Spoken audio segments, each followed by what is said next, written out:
अंजू और उसकी सहेली सुषमा अंजू के घर के सामने सड़क पर बातें कर रही थी कि अचानक लोग बदहवास से दौड़ते हुए आने लगे और भागो भागो जग्गी आया चिल्लाकर सबको सतर्क करके अपने अपने घरों में घुसकर दरवाज़ा बंद करने लगे। अंजू और सुषमा को कुछ समझ में नहीं आ रहा था कि माजरा क्या है। वो भौचक्क सी वहीं खड़ी रह गई थी। इतने में अंजू की मम्मी ने दोनों का हाथ पकड़कर उन्हें अंदर खींच लिया और दरवाज़ा बंद कर कुंडी लगा दी। अंजू और सुषमा विचित्र सी निगाहों से अंजू की मम्मी को देखने लगी। अंजू ने ही पूछा, आखिर ये माजरा क्या है? लोग इतने डरे हुए क्यों हैं? और ये जग्गी कौन है जिसके लिए लोग कह रहे थे जग्गी आया जग्गी आया, भागो भागो? क्या बात है मम्मी? अंजू की मम्मी ने दोनों युवतियों को समझाते हुए कहा, जग्गी इस इलाके का छटा हुआ गुंडा, बदमाश, डकैत, लुटेरा, हत्यारा, बलात्कारी, हिस्ट्री सीटर है। वह एकदम कसाई है, दरिंदा है, क्रूर है, बर्बर है। वह इधर आ रहा है, इसका मतलब यह है कि वह आज अपने इस गली में किसी न किसी को लूटने आ रहा है। पता नहीं आज किस पर बिजली गिरने वाली है। अंजू की मम्मी अपनी बात पूरी करती उससे पहले एक जोरदार आवाज़ गूंज उठी, अरे ओ बनवारी सेठ, चुपचाप 50 लाख रुपए लेकर बाहर आ जा, नहीं तो मैं अंदर आऊँगा तो 1 करोड़ रुपए ले उठूँगा। और यदि तेरे घर का कोई माल मुझे पसंद आ गया तो उसे उठाकर ले जाऊँगा। फिर तो मत कहना कि ये मेरी बहन है या बेटी है या कोई और है, समझ गया ना? जाहिर है कि यह आवाज़ जग्गी की ही थी। इस आवाज़ को सुनकर अंजू और सुषमा डर के मारे थर थर काँपने लगी। अंजू की मम्मी को बस एक ही डर लगा रहा कि कहीं वह इस घर में ना आ जाए। अगर आ गया तो फिर पता नहीं क्या होगा। भगवान जी के सामने हाथ जोड़कर बैठ गई। अंजू और सुषमा दोनों को उत्सुकता थी कि देखें जग्गी क्या करता है, इसलिए वो दोनों ऊपर के कमरे में चली गई और जरा सी खिड़की खोलकर बाहर का नज़ारा देखने लगी। जग्गी को बाहर खड़े खड़े करीब 10 मिनट हो गए थे। अंदर से जब कोई आवाज़ नहीं आई तब उसे बहुत गुस्सा आया। अंजू और सुषमा को उसका चेहरा साफ दिखाई दे रहा था। क्रोध के मारे उसकी आंखों से खून निकल रहा था। उसका चेहरा बहुत भयंकर था। एक तो काला रंग, उस पर चेचक के अनेक गड्ढे, सिर पर एक भी बाल नहीं, उम्र लगभग 40 वर्ष। शक्ल सूरत से ही वह राक्षस लग रहा था। वह बनवारी सेठ को लगातार माँ बहन की गालियाँ दे रहा था और बड़बड़ा भी रहा था। जब बनवारी सेठ के घर से कोई जवाब नहीं आया तो उसने अपनी पूरी शक्ति लगाकर गेट पर ठोकर मारी। ठोकर की चोट से पूरा गेट हिल गया मगर टूटा नहीं। जग्गी के चेले गेट पर टूट पड़े। बेचारा गेट बनवारी सेठ की आबरू कब तक बचाता। एक बड़ी ठोकर से भरभरा कर गिर पड़ा। जग्गी घर के अंदर घुसा। सामने वाला पूरा घर खिड़की से दिखाई दे रहा था जिसमें से अंजू और सुषमा देख रही थी। डर के मारे शायद घर के सभी सदस्य कमरों में घुस गए थे। चौबारे या बरामदे में कोई नहीं था। इससे जग्गी दादा और भी ज़्यादा आग बबूला हो गया। उसने एक जोरदार अट्टहास किया और कहा, देख सेठ, मुझे विवश मत कर खून खराबा करने को, चुपचाप बाहर आ जा, नहीं तो अब मैं मारना शुरू कर दूंगा। जग्गी दादा ने अंतिम फैसला सुना दिया। जग्गी दादा की आवाज़ सामने वाले घर में गूंज रही थी। थोड़ी देर बाद बनवारी सेठ की पत्नी एक कमरे में से बाहर निकलकर जग्गी दादा के पास आई और उसने अपना माथा जग्गी दादा के जूतों पर रख दिया और कहने लगी, रहम दादा रहम। कैसा रहम? काहे का रहम? बुला तेरे सेठ को, आज उसकी हड्डी पसली एक नहीं की तो मेरा नाम भी जग्गी दादा नहीं। फुफकारते हुए जग्गी दादा बोला, वो यहाँ पर नहीं है, मैं बच्चों की कसम खाकर कह रही हूँ, मेरा विश्वास करो, वे बाहर गए हुए हैं। बनवारी सेठ की औरत गिड़गिड़ाने लगी, लेकिन जग्गी दादा पर इसका क्या असर पड़ने वाला था। उसने एक आखिरी चेतावनी और दी, सेठ बाहर निकल जा, नहीं तो आज तेरी बीबी मेरे हाथों मारी जाएगी। मैं नारी पर हाथ पैर नहीं चलाता हूँ, मगर तू मुझे ऐसा करने को मजबूर कर रहा है। मैं 5 तक गिनती गिनूंगा। अगर तू आ गया तो ठीक, नहीं तो तेरी बीबी आज मेरे हाथ से स्वर्ग सिधारेगी। और इसी के साथ उसने गिनती शुरू की। 1, कोई हलचल नहीं हुई। 2 जग्गी फिर चीखा।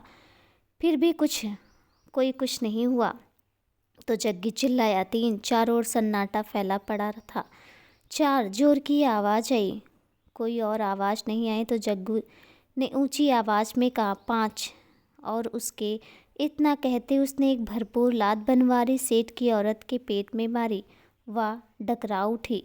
वह वहीं पर दोहरी हो गई और ज़मीन पर लेट गई। जग्गी ने एक लात उसके सीने में और मारी तो वह दर्द के मारे करहा उठी। उसके मुंह से खून निकलने लगा। अंजू और सुषमा यह दृश्य देख नहीं सकी और धम्म से नीचे बैठ गई। बनवारी सेठ दौड़ता हुआ बाहर निकला और सीधा जग्गी दादा के चरणों में लेट गया। वह कहने लगा, क्षमा हुजूर। जग्गी दादा गुस्से में था ही, इसलिए उसने एक जोरदार ठोकर उसकी नाक पर मारी। सेठ बनवारी भैंसे की तरह जोर से डकराया। उसकी नाक और मुंह से खून बहने लगा। घर में चीख पुकार मच गई। बनवारी सेठ की लुगाई जग्गी दादा के पैरों में लौट गई। इन्हें मत मारो, चाहे मुझे मार डालो। ये मर जाएंगे तो हम अनाथ हो जाएंगे। हम पर रहम करो दादा, हमसे भूल हो गई है। आप जो मांगेंगे हम वही देंगे। चीख पुकार सुनकर घर के अन्य सदस्य भी अपने दरवाज़ा खोल खोल कर वहीं आ गए। सेठ बनवारी लाल की बेटी आशा कॉलेज में पढ़ती थी। वह भला की खूबसूरत थी। मॉडर्न कपड़े पहनती थी, मतलब आधा शरीर छुपा हुआ और आधा उधाड़ा। उसके बदन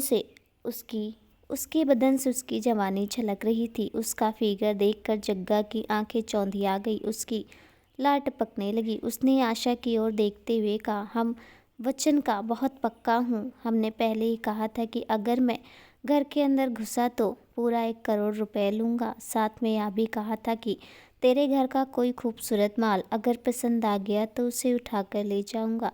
ला फटाफट 1 करोड़ रुपए ले आ और देख, हमें तेरी बेटी पसंद आ गई है। बड़ा खूबसूरत माल है ये तो, इसलिए इसे उठाकर ले जाऊँगा। कोई शक? जग्गी की इस बात पर आशा बिफर पड़ी। अपने बाप की जागीर समझ रखा है क्या? ऐसे कैसे ले जाएगा तू? तेरा ही राज चल रहा है क्या यहाँ पर? बहुत देखे हैं तेरे जैसे गुंडे मवाली। अभी पुलिस को बुलवाती हूँ। वह पुलिस के नंबर डायल करने लगी। पुलिस की बात और उसके द्वारा चुनौती पेश करने पर जग्गी और भड़क गया और बोला, अब तो मामला टेढ़ा हो गया है। अब इसे उठाकर नहीं ले जाऊंगा, बल्कि अब तो सबके सामने ही यहीं पर सुहाग दिन मनाऊंगा। अब तो और तेरे घर वाले देखेंगे कि जग्गा क्या चीज़ है। अब तो मेरे सामने अपने कपड़े खोलकर आएगी और मेरे कदमों में अपना सिर रखकर गिड़गिड़ाएगी कि मैं सुहाग दिन मनाने के लिए तैयार हूँ। तभी मैं सुहाग दिन मनाऊंगा। तब तक मैं तेरे बाप की लातों से ठुकाई करता रहूँगा, और या अगर पहले मर गया तो फिर तेरी मैया की ठुकाई करूँगा। अगर वह भी मर गई तो तेरी भाई के साथ भी वही करूँगा। एक एक करके सबके साथ ऐसा करूँगा जब तक कि तू मुझसे सुहाग दिन मनाने की भीख नहीं मांगेगी। जग्गा ने अपना ठोकर अभियान शुरू कर दिया। बनवारी सेठ की चीखें गूंजने लगी। पूरे घर में हाहाकार मच गया। बनवारी सेठ की हालत खस्ता हो गई और वह मरणासन्न हो गया। अपने पिता की यह हालत देखकर आशा थर थर काँपने लगी। वह जग्गा के पैरों में गिरकर दया की भीख मांगने लगी। उसे शायद पता नहीं था कि राक्षसों के पास दया नाम की कोई चीज़ नहीं होती है। जग्गी बनवारी सेठ को मारे जा रहा था। बनवारी सेठ मार खा खा कर बेहोश हो गया था, मगर जग्गी का ठोकर अभियान बस्तूर जारी था। आशा की हिम्मत और उसका धीरज दोनों ही जवाब दे गए थे। अभी तक पुलिस भी नहीं आई थी। अंत में वह जग्गा से बोली, मैं तैयार हूँ। उसकी नज़रें झुकी हुई थी। जग्गी कोई कच्चा खिलाड़ी नहीं था। वह अपने शिकार पर जब टूटता था तो वह उसका आधा अधूरा नहीं बल्कि पूरा शिकार करता था। शिकार करने से पहले वह शिकार को मानसिक रूप से पूरी तरह छिन्न भिन्न कर देता था। आशा को भी मानसिक रूप से तहस नहस करने के लिए वह बोला, हमने कहा था कि तू अपने कपड़े उतारकर मेरे कदमों में सिर रखकर गिड़गिड़ाएगी और कहेगी कि मैं सुहाग दिन मनाने के लिए तैयार हूँ। तब जाकर इसे जीवन दान मिलेगा, इससे पहले नहीं। और वह फिर से अपने ठोकर अभियान में जुट गया। आशा बिल्कुल टूट गई थी। उसके पास अन्य कोई विकल्प नहीं था। मजबूर होकर उसे जग्गा की बात माननी पड़ी। उसने रोते हुए अपने घर वालों के सम्मुख ही अपने वस्त्र निकाले और फिर वह जग्गा के पैरों पर गिरकर दया की भीख मांगने लगी। जग्गा ने भी उस पर थोड़ा रहम दिखाया और उसे पास के कमरे में ले गया। करीब 15 मिनट बाद जब वह उस कमरे से निकला तो उसने बाहर 4 व्यक्तियों को मुर्गा बने पाया। वह कुछ समझ पाता इससे पहले उसका एक गुर्गा आकर बोला, बॉस, उस लड़की ने पुलिस बुलवाई थी ना? ये चारों हरामी पुलिस वाले यहाँ आ गए थे। हमने इन्हें मार मार कर अधमरा कर दिया है और अब ये मुर्गे बनकर कुकड़ुक को बोल रहे हैं। और कोई आदेश हो तो बताएं। शाबाश मेरे शेरों, बहुत बढ़िया काम किया है तुमने। जग्गी उन मुर्गा बने पुलिस वालों के पास गया और सबको एक एक करके ठोकर मारी। जग्गी कहने लगा, सालो तुम्हारी हिम्मत कैसे हुई इधर आने की? तुम्हें क्या पता नहीं था कि तुम्हारा बाप यहाँ रासलीला रचा रहा है? तुमने यहाँ आकर भी क्या कर लिया? क्या मिला तुम्हें? मार पिटाई और अपमान। जब मैं हर पुलिस वालों को हजारों रुपए हर महीने देता हूँ तो वह रुपया और काहे के लिए देता हूँ? आगे फिर कभी मेरे रास्ते में आए ना तो वो हाल करूँगा कि तुम्हारी 7 पुश्तों की रूह भी कांप जाएगी। उसने चारों पुलिस वालों पर थूक दिया। फिर उसने अपने गुर्गों से कहा, चल रे, लगा तो एक फ़ोन उस कुत्ते थानेदार को, आज उससे भी निपट ही लेना चाहिए। जग्गा भयंकर गुस्से में था। गुर्गे ने थानेदार को फ़ोन लगाकर जग्गा को दे दिया। जग्गा ने उसका स्पीकर ऑन कर बात करना शुरू कर दिया। क्यों बे कुत्ते, ये 4 हिजड़े काहे भेजे थे तूने? हुक्म मैंने नहीं भेजे, अपने आप चले गए थे साले। उधर से घिघियाते हुए थानेदार बोला, जब हम पुलिस को अपना स्टाफ मानते हैं और पुलिस थाने को 10 लाख रुपए महीना देते हैं तो काहे को देते हैं पुलिस भेजने को? अगर अब की बार तूने पुलिस भेजी तो मैं तेरे घर आकर तेरी बेटी के साथ भी तेरे ही सामने वही करूँगा जो मैंने बनवारी सेठ की बेटी के साथ किया है। समझ गया कि और समझाऊं? चारों पुलिस वालों को सुनाते हुए उसने कहा था। वहाँ पर उपस्थित सभी लोग जग्गी दादा का प्रभाव देखकर भयभीत हो गए। जग्गी दादा ने अपने गुर्गे से कहा, तू जाकर कमरे से इसकी बेटी को ले आ। ये हमारे साथ तब तक रहेगी जब तक कि 1 करोड़ रुपए नहीं ले जाए। फिर उसने बनवारी सेठ को कहा, पैसे लेकर आ जाना और अपनी बेटी को ले जाना। और जग्गी आशा को लेकर वहाँ से चला गया। जग्गी के जाने के बाद बनवारी सेठ और उसकी पत्नी की हालत ऐसी हो गई जैसे बिना जान के जीव की होती है। जग्गी दादा अपने साथ आशा को लेकर गया था और कहकर गया था कि 1 करोड़ दे जाना, लौंडिया छुड़ा कर ले जाना। अब प्रश्न यहाँ था कि इतनी जल्दी रुपयों का इंतजाम कैसे होगा? बनवारी सेठ की हालत तो मरणासन्न थी। उसकी पत्नी की स्थिति भी कुछ खास अच्छी नहीं थी। बनवारी सेठ के लड़के मोहन पर अब सारी जिम्मेदारी आ गई थी। मोहन अभी 12वीं कक्षा में पढ़ रहा था, इसलिए वह अभी कच्चा खिलाड़ी था। उसने सबसे पहले बनवारी सेठ के मित्र और रिश्तेदारों को फ़ोन किया और सारी स्थिति बताई। सब लोग दौड़े दौड़े और बनवारी सेठ तथा उसकी पत्नी लक्ष्मी को अस्पताल में भर्ती करवा दिया। अब सभी रिश्तेदार आशा को छुड़ाने के लिए रुपयों की व्यवस्था करने में जुट गए। आज के ज़माने में दुख के समय जब परछाई भी साथ छोड़ जाती है, तब सेठ बनवारी का कौन साथ दे? जग्गी दादा के डर के मारे वैसे भी हर किसी की हिम्मत नहीं हो रही थी। बनवारी सेठ और लक्ष्मी के भाइयों और बहनों का इम्तिहान था या दोनों ही परिवारों ने बिना आगा पीछा देखे बनवारी सेठ की भरपूर मदद की। 24 घंटों में रकम का बंदोबस्त हो गया। बनवारी सेठ का भाई और उसका साला दोनों 1 करोड़ रुपए लेकर जग्गी दादा के अड्डे पर आ गए। दोनों की पूरी तलाशी ले गई। जग्गी दादा दिल का बहुत उदार था। उसके यहाँ तो रंगदारी देने वालों का तांता लगा रहता था, इसलिए उसने बहुत सारी बैठकें बना रखी थी जिससे किसी को अन्य किसी के बारे में कोई जानकारी ना मिल पाए। हर बैठक में 4-4 बाउंसर खड़े थे और एक नोट गिनने की मशीन लगी हुई थी। नोट गिनने की मशीन से नोट गिने गए, अंदर संदेशा भेजा गया। जग्गा किसी डील में व्यस्त था। जब वह फ्री हुआ तब इन्हें एंट्री दी गई। जग्गी के कमरे की सजावट देखकर ये लोग चौंक गए। जब हराम का पैसा आता है तब वह विलासिता में ही घुल जाता है। उन लोगों ने ऐसा भव्य कमरा आज तक नहीं देखा था। मेहनत की खाने वाले टूटे फूटे झोपड़े में पड़े रहते हैं और रंगदारी वसूलने वालों के नौकर भी आलीशान कोठियों में रहते हैं। जीवन का एक कड़वा सच आज उन्होंने देख लिया था। रुपयों से भरी अटैची लेकर उसने अपने गुर्गे की ओर देखा। गुर्गा उसका इशारा समझ गया और उसने जग्गी दादा को इशारे से आश्वस्त कर दिया कि रुपए गिन लिए हैं। जग्गी दादा ने हाथ से कुछ इशारा किया और एक गुर्गा आशा को लेकर आ गया। आशा की ओर देखकर जग्गी दादा बोला, बता इनको, तेरे साथ अगर किसी ने कुछ भी किया है तो निसंकोच कह दे। कल को मुझ पर और मेरी गैंग को बदनाम मत कहना। आशा ने अपनी गर्दन हिलाकर बता दिया था कि वह यहाँ सुरक्षित रही है।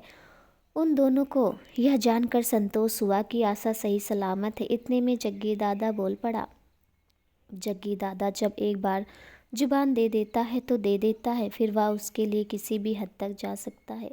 हम जो करता है सब खुलेआम करता, जैसा कि बनवारी सेठ के घर वालों के सामने उसी के घर में इसी के साथ किया था।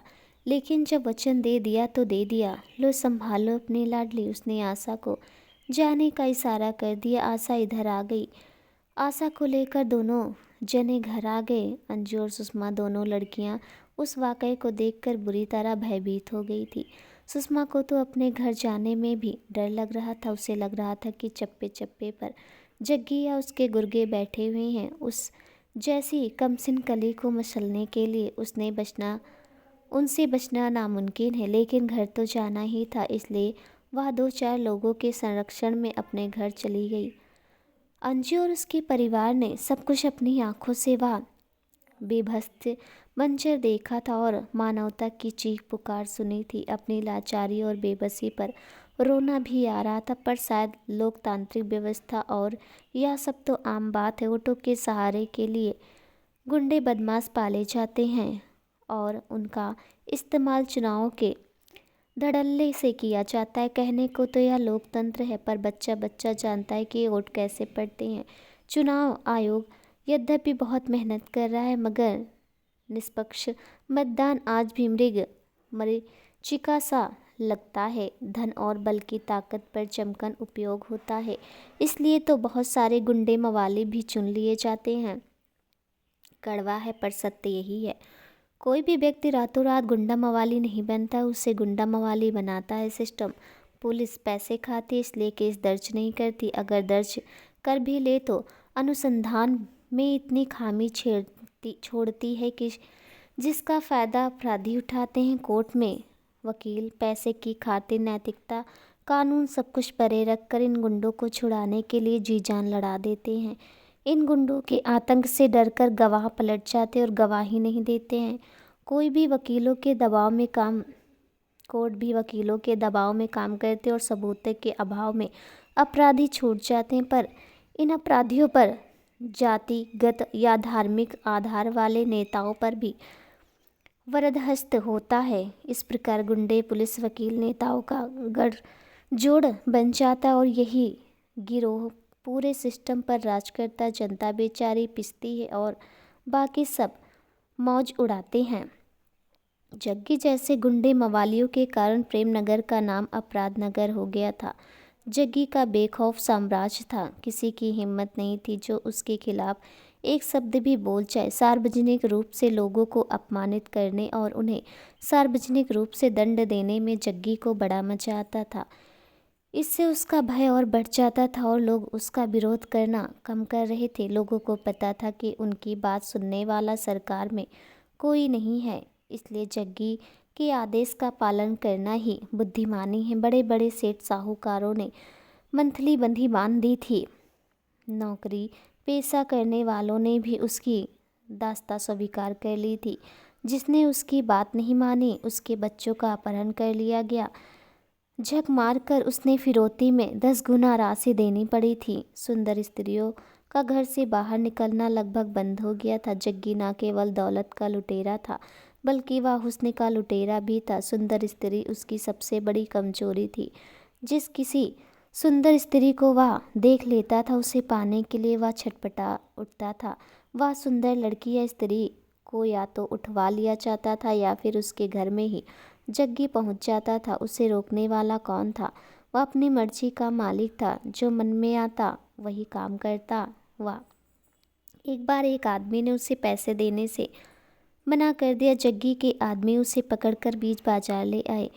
बीच बाजार में उसके कपड़े फाड़ दिए गए, उसका मुंह काला किया गया और उसे गधे की पूंछ में बांध दिया गया। गधे पर हंटर बरसाए गए तो गधा सरपट भाग लिया। गधे के पीछे पीछे वह आदमी घिसटता चला गया। गधे को तब तक दौड़ाया गया जब तक कि वह आदमी मर नहीं गया। इस घटना से पूरे अपराध नगर में दहशत व्याप्त हो गई। जग्गी दादा का खौफ और बढ़ गया। इसी तरह एक बार एक स्त्री, सुंदर स्त्री पर उसकी निगाह पड़ गई। जग्गी को वह स्त्री पसंद आ गई। जग्गी ने उसके घर संदेशा भिजवा दिया। उस स्त्री के घर वाले उसे बेचने की तैयारी करने लगे, पर उस स्त्री ने जाने से इनकार कर दिया। उस स्त्री के पति और ससुर को अच्छी तरह पता था कि उसे जग्गी की खिदमत में पेश करने का परिणाम क्या होगा। उन्होंने उसे बहुत समझाया, मगर वह टस से मस नहीं हुई। घर वाले बहुत निराश हुए। जब वह स्त्री जग्गी के अड्डे पर नहीं पहुंची तो जग्गी बहुत नाराज हुआ। उसके गुर्गे आए और तीनों को पकड़ कर ले गए। जग्गी ने जब तीनों से पूछा तो बाप बेटे ने सारी बात बता दी। जग्गी का क्रोध सातवें आसमान पर चढ़ गया। उसने कुछ सोचा और उस स्त्री को ऐसे सजा देने का निश्चय किया जिससे फिर किसी अन्य स्त्री की हिम्मत ना हो मना करने की। उसने अपने सबसे विश्वस्त गुर्गों को बुलाया और उसे अपनी योजना समझाई। गुर्गे ने योजना सुनकर एक जोरदार अट्टहास किया, जिसे सुनकर तीनों प्राणी डर गए। तीनों को रस्सियों से बांधकर बीच सड़क पर लाया गया। सारे गुर्गे उनके चारों ओर एकत्रित होकर नाचने कूदने लगे और पत्थर मारने लगे। एक गुर्गा एक झपट्टा मारता और अपने हाथ में कपड़े का एक टुकड़ा लेकर आ जाता। इस तरह तीनों के कपड़े तार तार हो रहे थे और उनका बदन कपड़ों की झालरों से बाहर झांक रहा था। पत्थर मारने की जगह जगह खून निकल रहा था। जैसे एक पत्थर उनके शरीर से टकरा था, वैसे एक जोर की चीख वातावरण में गूंज उठती। इसी के साथ एक करुण आर्तनाद की स्वर लहरी भी बहने लगी थी। धीरे धीरे सारे कपड़े साथ छोड़ गए और सारे बदन पर पत्थरों ने अपने चिन्ह बना लिए। तीनों व्यक्ति इतने घायल हो चुके थे कि अब एक कदम भी चलना भारी पड़ रहा था। बाजार के सबसे व्यस्त चौराहे पर जब वे पहुंचे तब तक बाजार लगभग बंद हो चुका था। लोग दहशत में दुकानें बंद करके भाग रहे थे। जिसको जिधर जगह मिली उधर भाग गया। लोग अपने अपने घरों की छत पर चढ़कर नज़ारा देखने लगे। दरिंदगी की इंतहा की जा रही थी। दोनों पुरुषों के समक्ष उस स्त्री के साथ सामूहिक दुष्कर्म किया जा रहा था। लोग डर कर घरों के अंदर दुबक गए। वह स्त्री दुर्दांत व्यवहार को ज़्यादा देर तक बर्दाश्त नहीं कर पाई। उसने वहीं पर दम तोड़ दिया। दोनों पुरुष भी कब तक अत्याचार सहते, आखिर कोई तो सीमा होती है सहने की। उन्होंने भी वहीं दम तोड़ दिया। अब बात आई कि इन लाशों का क्या करें। चूँकि जग्गी एक मिसाल पेश करना चाहता था, इसलिए उसने आतंक का नया कीर्तिमान स्थापित करने का मन बना लिया। उसने अपने पालतू कुत्ते छोड़ दिए, जिन्होंने उन तीनों प्राणियों की बोटी बोटी नोच ली। यह सब कुछ बीच बाजार में हो रहा था सरेआम, पर वहाँ इस विभत्सता को देखने वाला कोई न था। सब लोग अपने अपने घरों में दुबक पड़े थे। बर्बरता का नंगा नाच हो रहा था। वहाँ क्रूरता चरम पर थी और इंसानियत का जनाजा निकल गया था। जब कुत्ते का पेट भर गया तब गुर्गे ने उन कंकालों को उनके घर के बाहर फेंक दिया और गालियां बकते हुए जग्गी के अड्डे पर लौट गए। उस घटना से पूरा अपराध नगर दहल गया। लोग अपराध नगर छोड़ छोड़ कर भागने लगे। जिस नगर में कुछ भी सही सलामत ना हो, उस नगर में रहने से क्या फ़ायदा। घरों पर मकान बिकाऊ हैं, किनारे लिखे जाने लगे। खरीदार कोई नहीं था, सब बेचने वाले थे। जग्गी दादा और उसके गुर्गों ने औने पौने दाम में घर खरीदने शुरू कर दिए।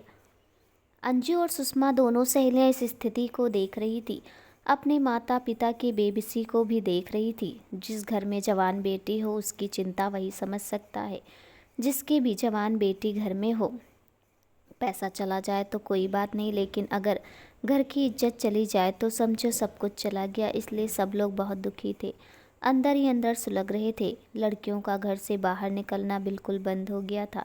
एक पिंजरे के पक्षी जैसी हालत हो गई थी उनकी। अंजू और सुषमा जैसी लड़कियों ने ऐसी कैद की उम्मीद नहीं की थी। घरों में मातम सा पसरा हुआ था। लोग खाना तो खाते थे मगर मन मार कर। लोग जिंदा तो थे मगर ये जीवन नर्क से भी बदतर था।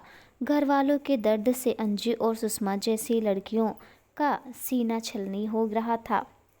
आज उनको पता चल रहा था कि लड़की होना क्यों अभिशाप है। लोग लड़कियां क्यों नहीं चाहते। लड़कों के होने से इज्जत दांव पर नहीं लगती है, मगर लड़की के साथ अगर कुछ भी छोटा मोटा हो जाता है तो पूरे खानदान की इज्जत तार तार हो जाती है। अंजू और सुषमा दोनों इस अवस्था पर घंटों बतियाती रहती थी, पर उनके पास कोई समाधान नहीं था। एक दिन एक संत उनके घर आए। घर में जग्गी के आतंक की चर्चा होने लगी तो उन संत ने कहा, जग्गी को किसने इतना बड़ा गुंडा बनाया? जाहिर है आप लोगों ने ही बनाया है। उसे इतना बड़ा मवाली। जग्गी के कितने गुर्गे होंगे?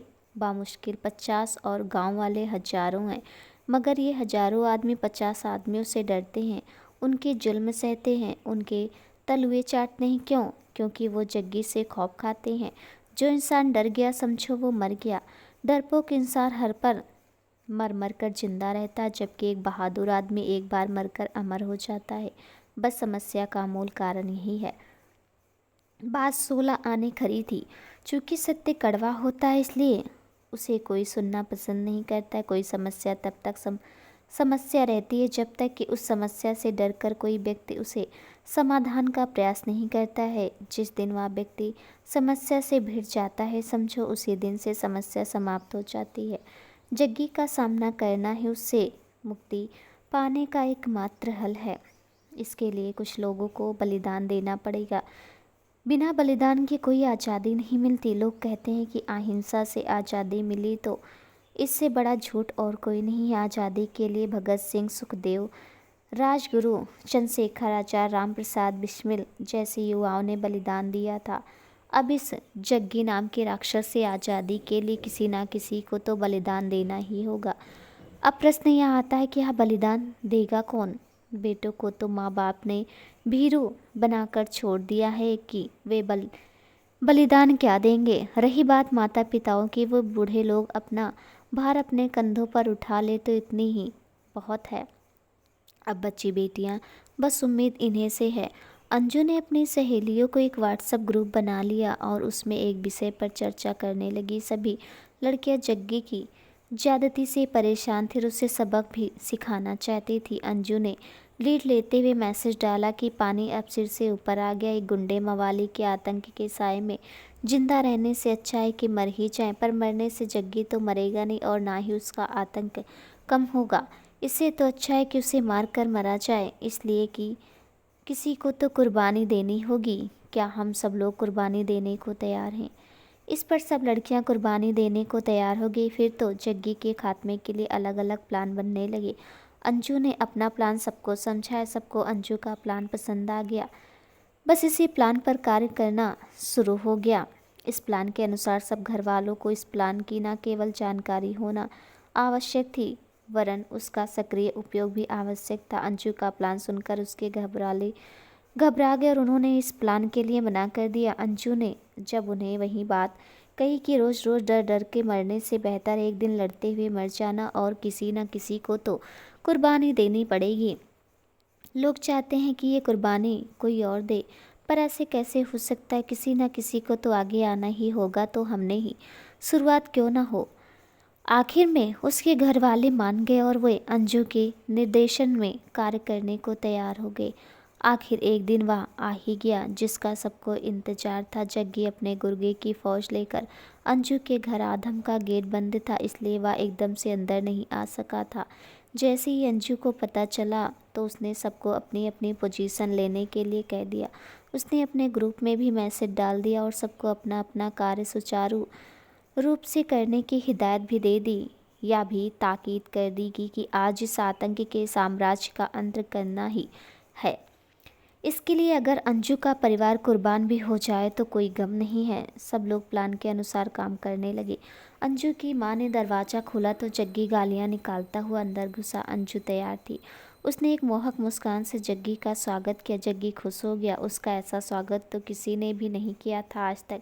अंजू के बदन से भीनी भीनी महक आ रही थी। प्लान के अनुसार अंजू के माँ बाप जग्गी के पैरों में सिर रखकर गिड़गिड़ाने लगी। इससे जग्गी के आँख की दृष्टि हो गई। अंजू ने कहा, आप इतना क्यों डरते हैं कि अपने साथ 8-10 गुंडे हरदम रहते हैं? क्या आपको किसी अबला नारी से डर लगता है या जो मरे हुए इंसान हैं उनसे डर लगता है? आपके सामने आने की किसी में हिम्मत है क्या? फिर इतना जमावड़ा क्यों? ये आप जैसे मर्दों को शोभा नहीं देता। बाकी आपकी मर्जी। अंजू की बात जक्की के दिल में चुभ गई।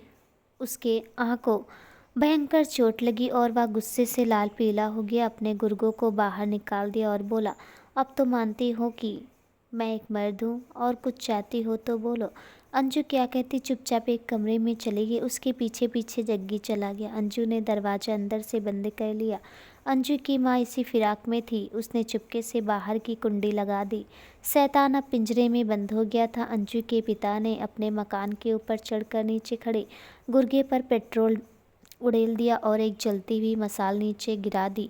जग्गी के गुर्गे भी सड़क पर चल रहे थे। उन्होंने भागने की कोशिश की, मगर उस गली के सब मकानों की छत पर खड़े लोगों ने पेट्रोल नीचे डाल रखा था, इसलिए पूरे सड़क आग पकड़ चुकी थी। सारे गुर्गे जलकर खाक हो चुके थे। अंजू की माँ ने उस कमरे में दरवाजे के नीचे की दरार से पेट्रोल डाल दिया। कमरे के चारों ओर पेट्रोल छिड़क दिया और एक माचिस की जलती हुई तीली फेंक दी। पूरा घर धूं धूं करके जल उठा। 1 मिनट में सब कुछ स्वाहा हो गया। अंजू के परिवार ने अपना संपूर्ण बलिदान दे दिया था। जग्गी और अंजू जलकर राख हो गए थे। अंजू की लाश बता रही थी कि उसने जग्गी को कसकर पकड़ रखा था कि वह कहीं भाग न जाए। आतंक का अंत हो गया। बहुत सारे लोगों के मकान जल गए। कुछ लोगों को भी आग की लपटों का शिकार होना पड़ा था, मगर मृत्यु नहीं हुई थी। पूरा गांव इकट्ठा हो गया और जग्गी के अड्डे पर पहुंच गया। बचे कुचे गुर्गों को मौत के घाट उतार दिया गया। इस प्रकार आतंक का समूल नाश हो गया। जब पानी सिर के ऊपर से निकल जाए तो फिर बलिदान देना पड़ता है। किसी न किसी क्रांतिकारी को एक न एक दिन भगत सिंह बनना पड़ता है। दोस्तों, आपको ये कहानी कैसी लगी हमें कमेंट में बताइएगा ज़रूर, और मेरे चैनल पर नए हैं तो चैनल को सब्सक्राइब कर दीजिएगा। मिलती हूँ एक ऐसी नई कहानी के साथ, तब तक के लिए नमस्कार।